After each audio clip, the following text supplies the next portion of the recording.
Frank the Flamingo here. I really need to customize this chat GPT thing. However, my gardener has an urgent message for Ed Dillinger, who runs the master control program. He needs to increase his own security measure capabilities to prevent hackers from breaking his bad guy mainframe. Back to me. Now, if I could just customize this AI, do you think there's a video for that?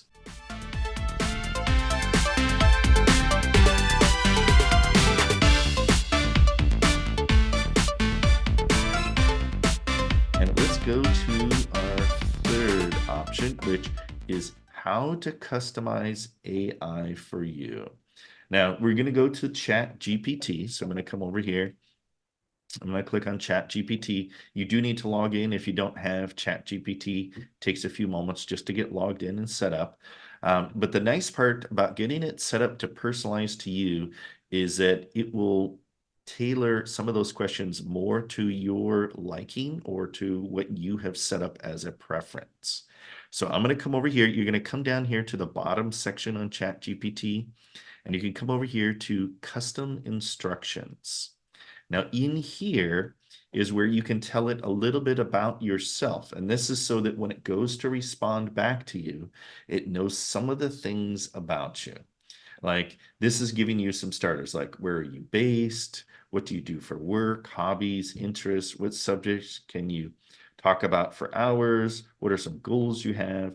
And so, for instance, I'm not going to tell it I live at this exact address, but I might tell it I live in the Northwest and I work for service districts. Maybe I could say if I was a teacher, I'm a teacher, or I'm a secretary, or whatever my role might be, so that when it goes to respond, it knows to respond for that particular application. Maybe I'm trying to get it to generate an email or something like that. That's what it's going to tailor to. Then we have the secondary part, which is how would you like Chat GPT to respond? Again, it's going to give you some examples here. How formal or casual would you like Chat GPT to be?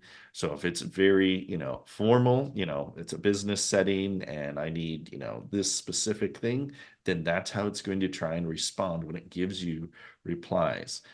How short or long? So short or long can be, it's going to give you the answer, but it's going to give you a lot of details.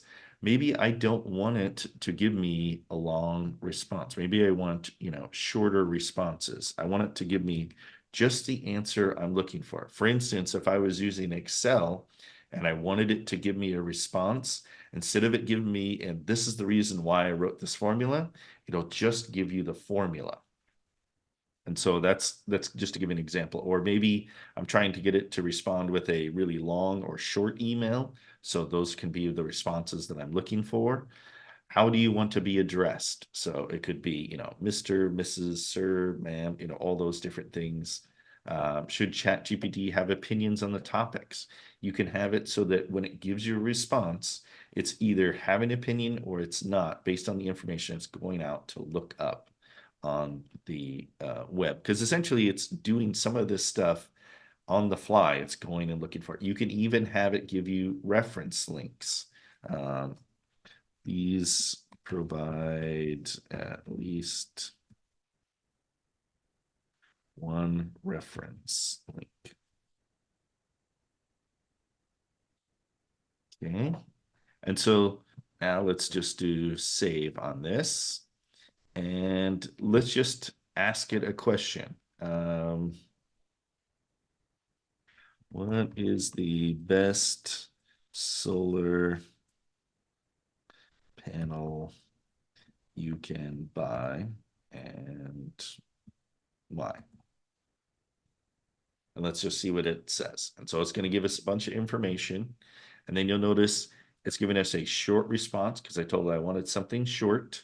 It's going to tell us, as of January 2022, this LG NR series, people are known for their efficiency, durability, and then also here's the reference link for further details. So this is where it got some of its information from. So I could go and look at this information and see that. So the nice part is that it's giving you information. It gives you a reference so you can go look that up if you want to get more details on this. but it gives you a quick response to what you have, but it's tailoring it to you. You could even make it so that the emails get some of your information. You could have it so it takes some information that you normally would type out, and you could use that as a reference piece in one of those two boxes that we were looking at earlier. So it's really helpful categorizing it, getting it set up for you so that when you go to get your responses, you don't have to type that in each time when you're going to type in your search or get some type of response. Maybe it's an email, maybe it's a letter, maybe it's, whatever you're trying to get out of ChatGPT. So, any questions on how to tailor or customize ChatGPT for you?